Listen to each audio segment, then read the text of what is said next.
Hello, Degens. Welcome to Degenerate Takes LIV Golf Bedminster. Final reaction standings and Degenerate Takes. I, of course, am the brofict one, AJ, the expert on all things LIV Golf. And it was a nice, exciting day. Bedminster finishing up here on a Sunday, which is unlike what LIV Golf has done before. We'll see if they end up sticking with this Friday, Saturday, Sunday format. But let's just get right into it, as we do have a new champ, and it was Henrik Stenson. Obviously, when he chose to join LIV, he had a chip on his shoulder as his Ryder Cup captainship was taken away from him. So, shout out to him for coming up, winning -11, 2 strokes ahead of tied for second and third, being Matthew Wolff and Dustin Johnson at -9, respectively. Carlos Ortiz at -8, and Patrick Reed, of course, at -7. Now, one of the big things that I do want to talk about is now we're finally getting some bigger names that LIV Golf has paid a lot of money for. Getting some bigger names to finally do well. If we're going to be honest, Henrik Stenson and Matthew Wolff, Dustin Johnson, and Patrick Reed there in the top 5th, that's a strong top 5 right there, and stronger than Portland was. Portland was Brandon Grace, Carlos Ortiz, Patrick Reed, Dustin Johnson. So, Patrick Reed, DJ are performing the way they're supposed to be performing, but honestly, all of these guys are getting paid so much money. Let's get into it. You got Gooch, and he was 10th at -4. Chase Koepka, 17th at even. 34th was DeChambeau +5. Mickelson was 35th at +6. And Kevin Na finishing all the way there at 39 for +7. So a lot of these bigger names that have a lot of clout in golf and have the legacy, let's say. You know what I mean? Everyone says legacy matters. Having the legacy in golf and not seeing them perform at their height has to be something LIV Golf's worried about. Not saying Stenson is not an extremely good golfer and well-deserved. He was going to be a Ryder Cup captain before all of this came down, but again, showing that the majors are taking a stand when it does come to LIV in some respects like that. Now, because this is LIV Golf, we do get to talk about the teams now.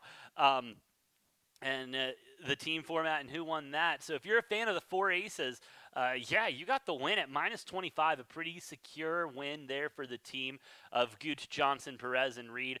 The memes have been flying. The memes have been flying about Perez shooting +7 and still being able to win for his team because Johnson, Reed, and Gooch are just doing, well, Gooch didn't even play that well, but Reed and Johnson really carrying that team. The Majestics are your second place team. Fireballs in third. High Flyers in fourth. And the Stingers at fifth at -8, respectively. The more and more I'm around the team aspect of it, the more I get it. And honestly, the more I kind of like it for golf.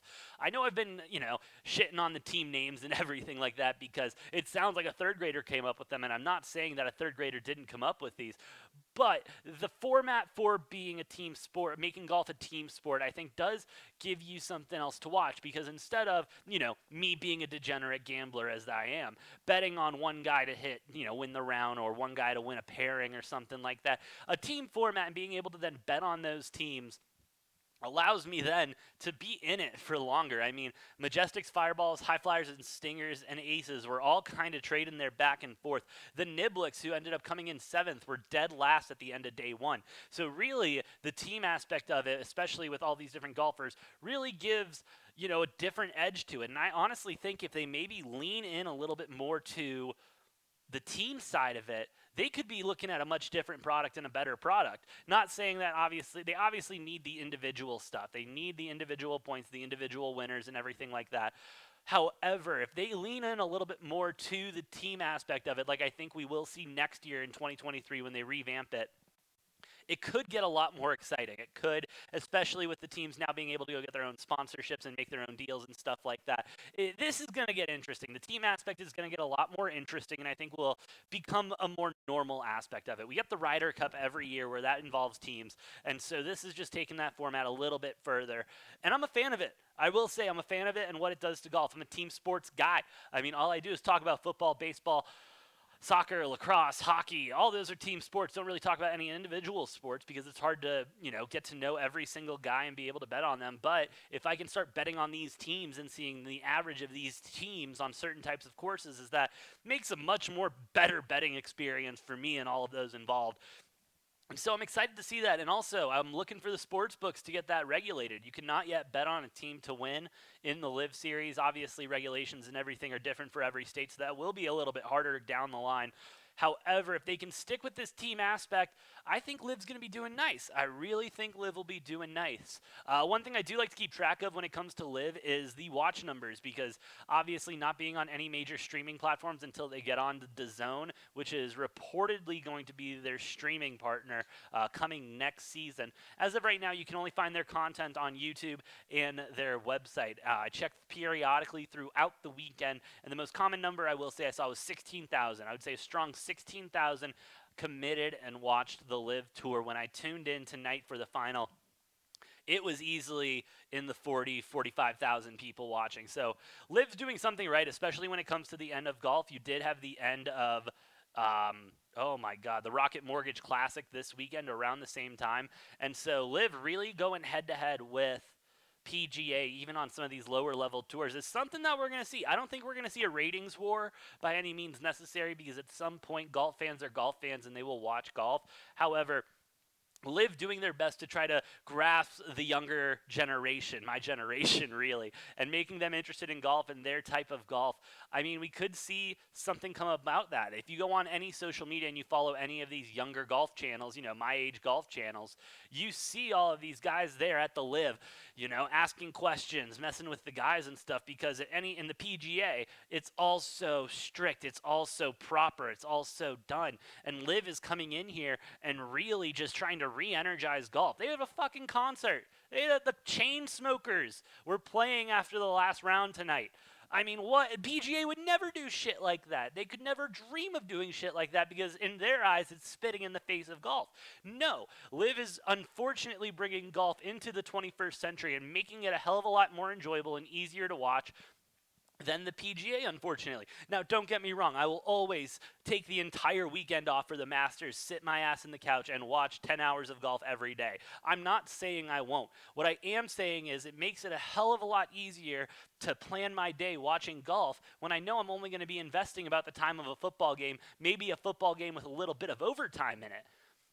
Because every single day, the PGA, it starts at 7 a.m. my time and ends at like 6. It's a long fucking day to watch golf and cover it and religiously bet on it. And LIV is trying to shorten it up. Say what you want about the shotgun starts, say what you want about the 54 holes, but at the end of the day, it's making the game faster, making the game quicker, and more enjoyable to watch. And that's something we're seeing baseball struggle with right now. You want to talk about bad ratings and everything like that, you pick up any baseball team that's not the Yankees and the Dodgers. I mean, just abysmal numbers, because it's a slower sport, and we are used to fast action, especially in the NBA, NHL, and NFL nowadays. It's all bop, bop, bop, offense, offense, offense. And the MLB is the only league that is hurting the offense and making the game more exciting. LIV Golf is taking the reins and doing what they can to make it as exciting as possible. And that goes along with the scores. We're seeing a lot better scores than we did the first event in London, where the lowest score, I believe, was -9. In Portland, it was -11 or 12. And so here at -11 with Stenson, I mean, we're getting more consistent numbers. We're getting lower numbers. The golfers are getting used to the format. And we're starting to see some bigger names creep up there in the top 10 with Patrick Reed, Dustin Johnson, and Gooch, even going as far as, Sergio Garcia was there at 8. Lee Westwood was there at 9. He's become a superstar for the LIV. Brooks Koepka was right there at 11. The superstars that they've been paying the hundreds of millions and tens of millions of dollars to are finally starting to show up and show out and make it a better product, more watchable product overall. LIV is going to go through growing pains, as any new league does. But if they can keep a consistent and competitive product, and I can see the type of scores that I see in the PGA, I think that's going to draw a lot more viewers over as well.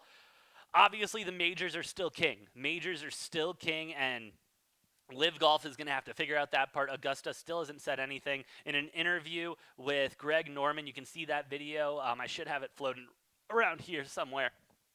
But in that video, Greg Norman said, we'll work with the PGA. Augusta says they don't like us, but we're going to make everything work. And so if you're a LIV golfer and Greg Norman you trust. With that being said, that's all I really have to say on this week of LIV Golf Bedminster. The next event, let me go ahead and double check when that is so I don't give you any bad information, but I believe it's in Boston. Next event is September 2nd through the 4th.